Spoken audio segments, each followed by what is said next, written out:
Good evening. My name's Olivia. I'm known as Olivia K on Facebook, Ollie K on Instagram, and Warmiam 9800 on Reddit.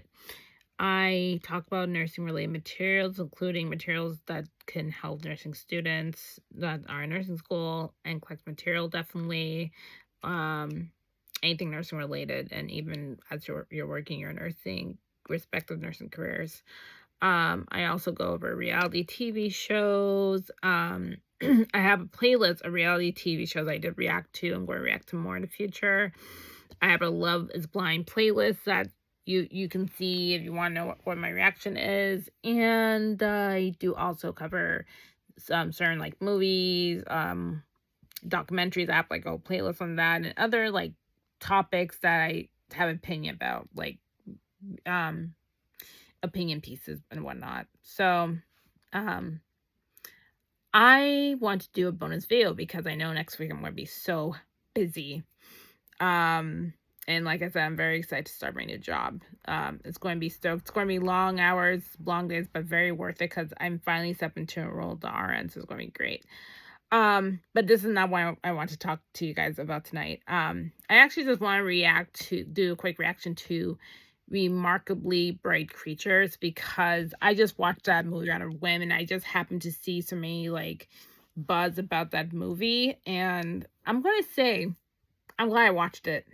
I am so glad, and it's on Netflix. If you don't have it, borrow somebody's Netflix and watch it. It's a feel good movie. It's not meant to be like um something that's all drama and gimmicky, and you know how a lot of movies have a lot of like sex and stuff like that, and because I understand sex sells and whatnot, but it's so rare to see movies that just they're so feel good, right? The last feel good movie I actually watched was Michael, and it's still playing favorites, and I decided I'm just going, because I watched it twice already, I decided I'm just going to watch my third attempt, like, once it comes to Amazon, just because of the fact that I don't want to be spending $20 or $30 each time just to go watch the movie, and I can just watch it comfortably in my home. And I don't need to watch it that many times. But I do love Michael. I am a fan too, but I'm not going to spend like $20 every 2 weeks just to go watch it. That's going to be bananas, and there's hardly the time anyway. So I'm just going to wait till it comes to Amazon. I already pre-ordered it anyway. But Remarkably Bright Creatures. So I'm just going to tell you the synopsis. So I don't know if you guys want me to spoil it. I'm probably not going to for those who want to watch it. But basically, it's this older woman that works in a aquarium. She's at the retiring age. She should retire, but she still has the need to go and do her job because she loves doing it. Which, bravo, I wish more people really loved what they did. I think if you love what you're doing, then money's not an issue or object to you. You just go in and do what you gotta do.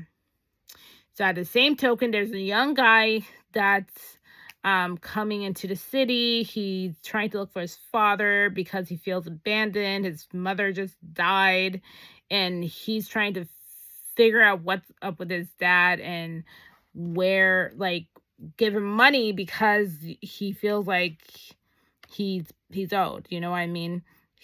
His father owes him. So they somehow meet, the old lady and the young guy. They somehow intertwine into each other's lives because the man that's driving to the town, his car breaks down by sheer luck, right? By sheer luck, I'm gonna put, because if you watch later on, you'll know that it was luck. So he needs the money to repair cars, and you know how expensive car repairs are. Oh my goodness. It's a whole arm, and like, thank God I'm getting this other job right now too, because I gotta repair certain things about my car as well. So I can relate to that.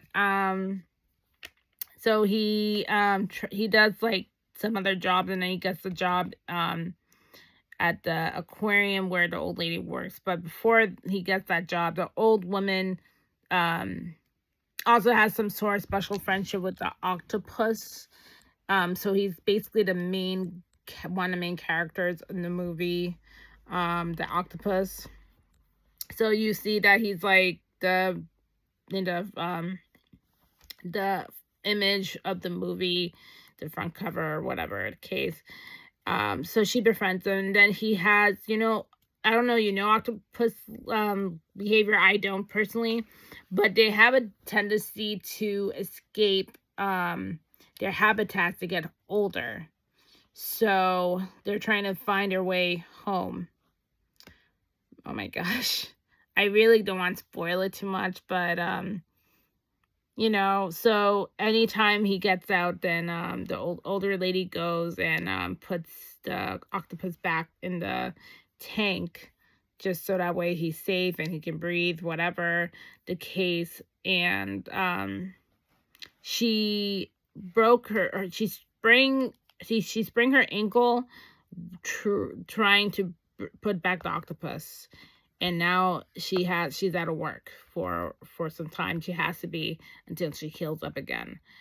And the younger guy takes the job, and he's just like not really caring about it. It's for him, it's just a job. But the old lady is really upset that he's not doing it the right way. And I started to quote this now now in my reality.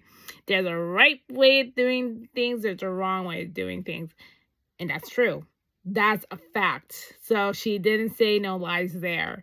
So the young man was doing things the wrong way because, for him, he's like, oh my God, it's not a big deal. This is just a job. But for her, this is more than a job, as I did mention just a second ago. So she offers to teach him how to do things the right way. And from there, they begin to build a bond. And then the young man starts to also now develop some form of relationship to the octopus, although the octopus has way more of a bond with the older lady. So you start to see a lot more. So I'm just going to end it right there because I don't want to give it away, because I'd rather you watch the whole film for yourself. But basically, you just see the older lady and younger man building a bond, and there's a reason for that as you watch it. And some obstacles, of course, happen along the way, and then towards the end, it's kerfuffled, but they find a way back together. And then there's a big, huge surprise as the young man still trying to find his father. And then he discovers why the woman likes to work her job, because that's basically all she has. But it's really, really a wonderful watch. I'm just going to leave it at that. But basically, this is my opinion. I think it's really a feel-good watch. I had some tears while watching the movie. I think it was such a beautiful watch. And again, this is one of the few feel-good movies I've ever watched in a long time. I do highly recommend it if that's what you're looking for. You're looking for a story, a movie that has a good story and has some form of good happy ending to it. I mean, I didn't think I'd like it, but I enjoyed it. I watched it on a day where I was so stressed out because I had to get back home real quickly before going back to my job because I forgot something that was required in my job. And and it stressed me out. But having a movie on the side, it did calm me down some, and then I really enjoyed to watch. It was so, so, so good. I thought it was compared to, because I don't really like a lot of Netflix movies. I'm kind of like weary to a lot of them because I think a lot of the plot lines are a bit tired and it's just there. And it's the same theme, like I said, it's either sex or like some sort of cheesy fighting thing or cheesy action thing. So it's either or, and I just feel like there's a lot of stories that's not being told properly and whatnot. But this one was so impressive. I was really impressed. I think this was from a book. Like I'm telling you, some movies that have some books, something like that, it turns out so good. And I'm a very, very weary when it comes to movies that have books, and I'm just like, I don't know how I feel about it. They doctor and chop and screw it, and then it's all weird. But it's really a good watch. I highly recommend it. So with that said, next week I'm going to see my schedule. Like I said, I'm going to post at least 3 videos. and it's going to be a nursing related topic, med surge, the compare and contrast. Like I said, I'm thinking about doing the shocks. If not the shocks, I'm probably going to do hypo or hyperparathyroidism, and we'll see how I feel. Then I'll probably I'm going to react to the Sweet Bobby documentary, Catfish, because I do find that fascinating and I do want to talk about it. And then I'll do one short and then one extra video. We'll see how I'm feeling because I have a lot going on next week. So anyways, you have a good night and take care. Have a good one. Bye.